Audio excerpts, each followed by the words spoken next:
वो देखिए डॉक्टर साहब, लास्ट को हो जाएगा। ठंडी में खांसी आती थी ये तो ठीक है, लेकिन समय गर्मी में भी खांसी आ रही है।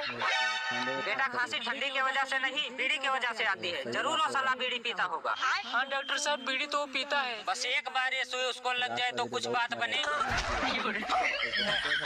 डॉक्टर साहब नमस्ते। हर साला नमस्ते बाद में करना। अबे रुक जा भाई, थोड़ा देर शांत हो जा यार। ये बता बीड़ी पीता है? ठंड लगती है तो साला टोपी क्यों लगा रखा है? निकाल इसको। ये क्या है बे?